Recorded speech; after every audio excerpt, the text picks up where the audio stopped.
Great talent wins games. Great stories win hearts. A striker who could score from anywhere, who lit up Anfield and conquered Europe, yet whose teeth left scars on the game itself. This is Luis Suarez. Genius, goals, and the darkness he couldn't outrun. Luis Suarez is football's most complicated riddle, an artist of chaos who turns scraps into goals and pressure into poetry. At Liverpool, he transformed a faltering side into title contenders and swept England's major individual honors in 2014 PFA Players' Player, Football Writers' Footballer of the Year, and the league's Player of the Season. At Barcelona, alongside Messi and Neymar, he won the 2015 Champions League and helped forge an attacking trident that terrorized Europe. But Suarez's legend is stitched with controversy. In 2010, at a World Cup quarterfinal, he used his hand on the goal line against Ghana, was sent off, and watched the decisive penalty crash off the bar. The save of the tournament, he would later call it. 4 years on, at another World Cup, he bit Giorgio Chiellini and received a record sanction, 9 international matches, and 4 months banned from all football activity. So who is El Pistolero really? A street-toughed overachiever who clawed his way to the summit, or a serial rule-breaker whose demons too often defined him? Tonight, we go past the headlines to meet the boy from Salto, the lover, the fighter, the father, the teammate, and the striker who refused to be ordinary. This is the paradox of Luis Suarez. The same ferocity that forged a once-in-a-generation number 9 also fueled moments that nearly unraveled him. Our journey asks a simple, brutal question. When brilliance and transgression collide, which legacy endures? The stakes are personal: pride, family, redemption, and historical, a place among the game's immortals, or a footnote shadowed by scandal. To answer that, we start at the beginning, far from Europe's stadium lights, in a small Uruguayan city where hunger, literal and metaphorical, made a promise with talent. Luis Alberto Suarez Diaz was born on January 24, 1987 in Salto, a city on the banks of the Uruguay River. Salto was no glamorous football cradle. It was a working-class place, shaped by grit and survival. Suarez was the fourth of 7 children in a family that often struggled to make ends meet. His father, Rodolfo, worked as a porter, while his mother, Sandra, juggled caring for the children with odd jobs. When Suarez was 9, his parents separated, a fracture that left a deep mark on the boy. The absence of a father figure hardened him, but it also lit a fire. If life wasn't going to give him anything, he would have to take it. On the dusty streets of Salto, football was not just recreation, it was escape. Barefoot games on uneven fields, where the ball was often plastic or improvised, forged a scrappy, resilient style. Luis quickly showed 2 traits that would define him forever: a predator's instinct around goal and an explosive temper. Teachers recalled him as a boy who could score from impossible angles one moment and flare up in frustration the next. When the family moved to Montevideo, young Luis carried both promise and pain. The city offered better footballing opportunities, but also loneliness. His father remained absent, and he drifted towards street life. At 15, he was nearly lost, skipping training, distracted, directionless. It was then that 2 forces pulled him back. One was football. Spotted by scouts at Nacional, Uruguay's powerhouse club, he was given a lifeline into organized youth football. The other was love. At 15, he met Sofia Balbi, the girl who would become his wife. Her family's stability, and later their move to Barcelona, gave Suarez a dream beyond Uruguay. He admitted years later, "Without Sofia, I would have been nothing."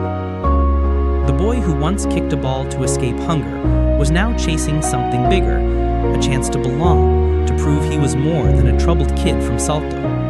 But talent alone doesn't open doors. To turn potential into destiny, Suarez had to leave his country as a teenager, heading to Europe with nothing but his boots and a burning will to fight. At Nacional, Suarez quickly established himself as a raw but relentless forward. Between 2005 and 2006, he scored 10 goals in 27 appearances and helped the club win the Uruguayan Primera División. For most youngsters, that would have been a dream. But for Suarez, it was only the first step. His girlfriend, Sofia, had moved with her family to Barcelona, and Luis, barely 19, was determined to follow. When scouts from Europe noticed his sharp instincts and uncompromising hunger, the opportunity came. Dutch club FC Groningen signed him for around €800,000. The move was a culture shock. He didn't speak the language, struggled with the cold, and lived far from his family. But the grit of Salto returned. On the pitch, Suarez was chaotic yet effective, dribbling past defenders with awkward touches, scoring in bursts, and often clashing with referees. In 29 league matches, he scored 10 goals. Groningen fans saw in him something rare. Not elegance, but sheer refusal to give up on any ball. It was in the Netherlands that another trait surfaced: controversy. In one game, Suarez scored a brilliant solo goal against Vitesse Arnhem, earning headlines across the country. But in others, he picked up needless yellow cards, barked at officials, and sometimes seemed on the edge of losing control. Groningen's coach admitted he has the heart of a lion, but sometimes it beats too fast. Ajax, the giant of Dutch football, were captivated. In 2007, despite Groningen initially refusing, Ajax forced through a deal worth €7.5 million. It was a risk, but one that transformed both club and player. At Ajax, Suarez blossomed. He became captain, top scorer of the Eredivisie with 35 goals in 33 matches during the 2009-2010 season, and won the Dutch Footballer of the Year award. His blend of tireless pressing, unpredictable dribbling, and ruthless finishing made him one of Europe's most exciting forwards. Yet, even amid the brilliance, the shadows followed. He received multiple suspensions, including a 7-game ban in 2010 for biting PSV's Otman Bakal, an incident that shocked Dutch football and foreshadowed his future scandals. Still, Ajax fans adored him. They called him El Pistolero, the gunman, because he seemed to shoot down opponents almost single-handedly. His 111 goals in 159 appearances cemented him as a cult hero. More importantly, his time in Amsterdam proved that, despite the chaos, Suarez was destined for the biggest stage. By 2011, Premier League scouts circled. Liverpool, desperate for a striker after selling Fernando Torres, placed their faith in the volatile Uruguayan. It was a gamble, signing a genius with a history of trouble, but for Suarez, it was destiny. England would be the place where he reached his greatest highs and darkest lows. Suarez arrived at Liverpool not just to score goals, but to redefine a struggling club's identity. What followed was a love affair drenched in brilliance, controversy, and heartbreak. When Luis Suarez landed at Anfield in January 2011 for £22.8 million, Liverpool fans weren't sure what to expect. The club had just lost Fernando Torres to Chelsea, and morale was low. Suarez wasn't a global superstar yet. He was a fiery forward from Ajax, known as much for his temper as his goals. But it took him only minutes to show why he was different. On his debut against Stoke City, he weaved past defenders and scored, igniting a glimpse of what was to come. Over the next months, Suarez became the heartbeat of a Liverpool side searching for identity. His relentless pressing, his impossible nutmegs, and his eye for goal brought a sense of chaos and hope to Anfield. In 2011-12, he scored 17 goals in all competitions and helped Liverpool lift the League Cup, his first silverware in England. Fans adored his fight. Defenders dreaded his unpredictability. Yet, with the magic came the madness. In October 2011, Suarez was accused of racially abusing Patrice Evra during a clash with Manchester United. The FA found him guilty and banned him for 8 games. It was a scandal that shook English football and tarnished his reputation. While Liverpool supporters defended him, much of the media cast him as a villain. The incident revealed the duality of Suarez, adored inside Anfield, despised outside it. Despite the controversy, his football spoke louder. In 2012-13, Suarez scored 30 goals across competitions, dazzling crowds with solo runs and outrageous finishes. But then came another infamous moment. In April 2013, he bit Chelsea's Bronislav Ivanovic during a Premier League match. Cameras caught everything, and Suarez was banned for 10 games. Once again, his genius was overshadowed by his demons. But Suarez's response was extraordinary. Returning for the 2013-14 season, he delivered one of the greatest individual campaigns in Premier League history. In just 33 league matches, he scored 31 goals, provided 12 assists, and helped Liverpool lift the League Cup, his first silverware in England. Fans adored his fight. Defenders dreaded his unpredictability. Still, the title slipped away, and so did Suarez's time in England. By the summer of 2014, after another World Cup scandal in which he bit Giorgio Chiellini, Liverpool reluctantly sold him to Barcelona for £65 million. For many Reds, it felt like losing a flawed genius, a man who had given them unforgettable memories, but left behind a trail of controversy. Suarez's Liverpool years were the perfect storm of brilliance and chaos. He had become one of the best strikers in the world, but his dark side made him impossible to ignore. If England was the stage where Suarez proved his genius and madness in equal measure, Spain would be the arena where he would achieve immortality. At Barcelona, he would join Messi and Neymar to form one of football's greatest attacking forces. When Luis Suarez signed for Barcelona in July 2014, it was under a cloud of disgrace. He had just been banned for biting Giorgio Chiellini at the World Cup, a scandal that dominated headlines worldwide. FIFA's punishment was unprecedented: 4 months suspended from all football activity, including entering stadiums. Many wondered, was Barcelona reckless to spend £65 million on a player exiled from the game? But the Catalan giants knew what they were buying. Behind the chaos was a forward of unique genius, relentless, instinctive, and capable of transforming any attack. When his ban ended, Suarez debuted in October 2014 in El Clasico at the Santiago Bernabeu. The spotlight was merciless. Yet even in defeat, glimpses of his link-up play with Lionel Messi and Neymar offered hints of history in the making. That history arrived swiftly. The trio became known as MSN, Messi, Suarez, Neymar, a combination of flair, speed, and precision unmatched in modern football. Suarez was the glue.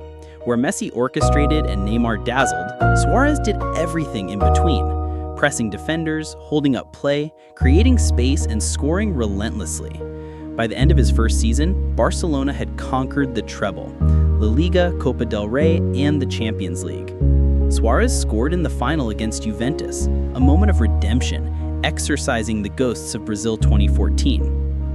The numbers were staggering. In their first season together, MSN scored 122 goals across all competitions.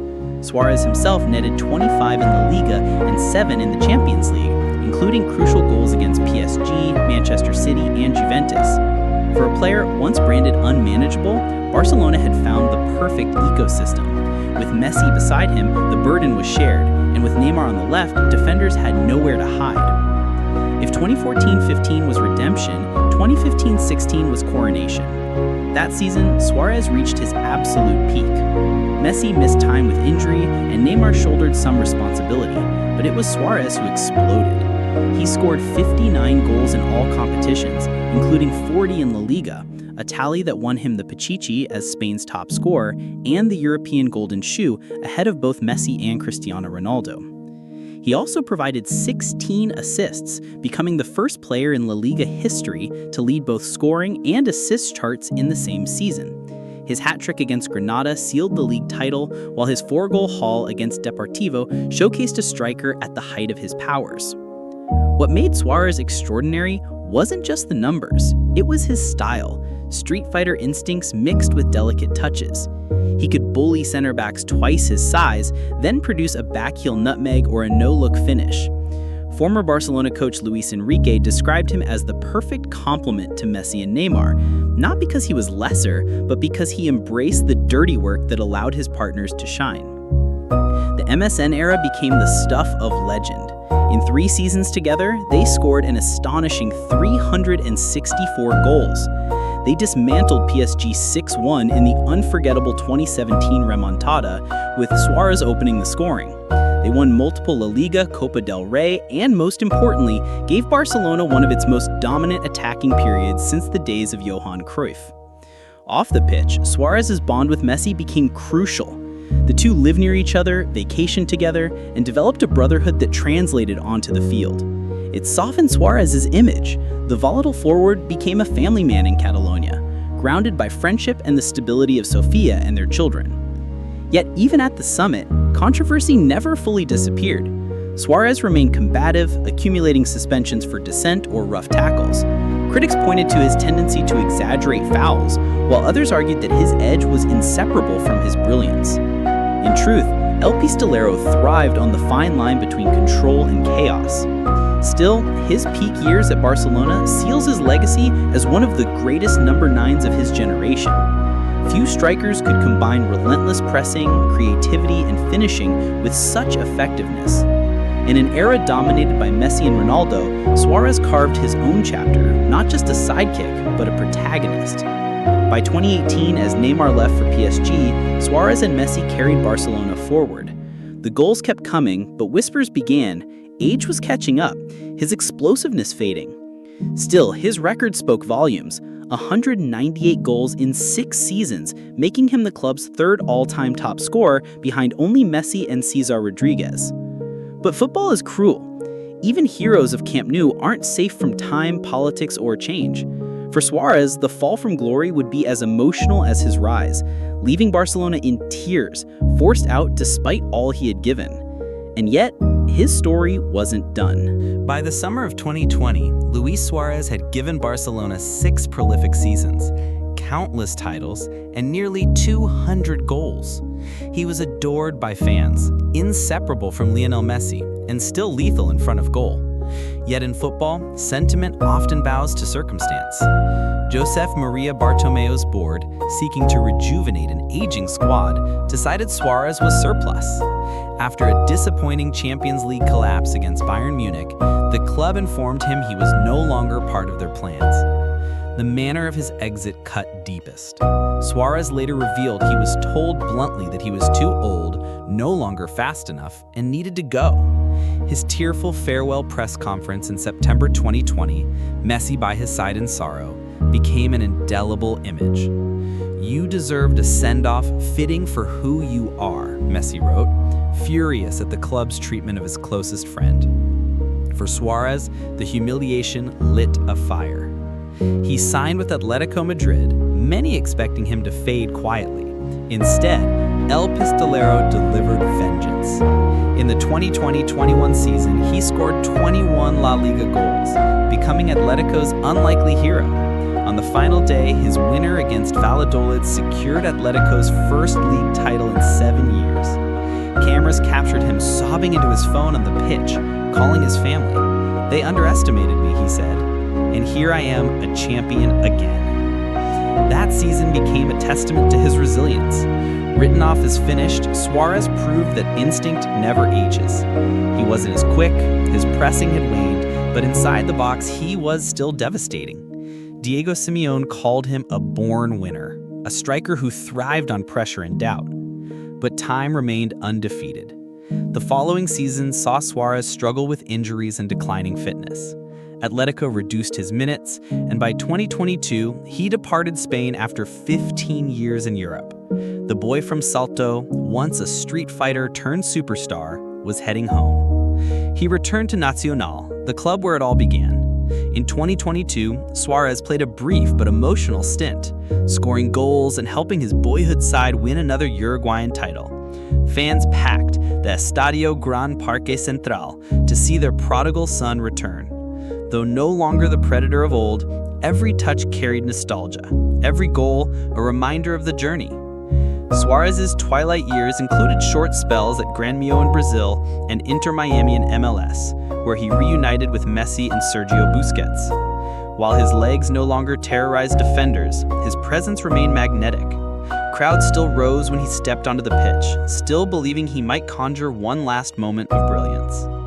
This phase of his career revealed another truth. Beyond the goals and scandals, Suarez had become a symbol of resilience. Time and again, he was counted out. Time and again, he roared back. Yet as his boots grew heavier, the question lingered. How would the world remember Luis Suarez?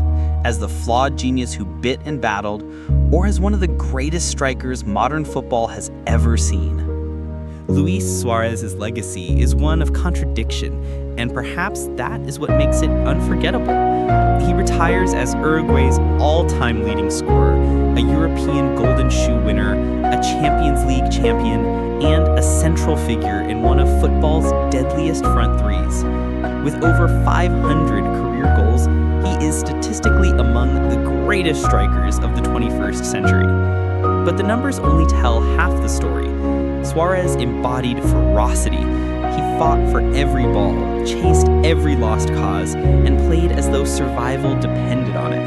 That edge elevated him to greatness, yet also betrayed him. The bites, the suspensions, the scandals, they ensured he would always be polarizing. For some, he was a genius, undone by his flaws. For others, he was the flawed warrior who, despite everything, rose to the very top. At Liverpool, he reignited belief in a sleeping giant. At Barcelona, he cemented himself as a legend alongside Messi. At Atletico, he proved his doubters wrong one last time. And in Uruguay, he inspired a generation of children from dusty streets to dream bigger than their circumstances. When asked how he wanted to be remembered, Suarez once said, "As someone who gave everything, good or bad, for his team." That may be the truest epitaph for El Pistolero, a striker who lived without half measures and left behind a story that will be argued over for decades. But no story is complete without its final words. So before we close, let's thank you, the audience, for walking through the fire and brilliance of Luis Suarez's journey. Great talent wins games. Great stories win hearts. Luis Suarez's tale is one of football's most dramatic sagas. Genius and goals, scandal and redemption. If his career teaches us anything, it is that greatness is rarely simple. It is raw, complicated, and unforgettable. Thank you for joining us on this journey into the life of El Pistolero. If you enjoyed the story, make sure to like the video, subscribe to the channel, and turn on notifications so you never miss the next untold chapter in Premier League history. Coming up, we'll explore another legend whose brilliance lit up the EPL in very different ways. Stay tuned for that.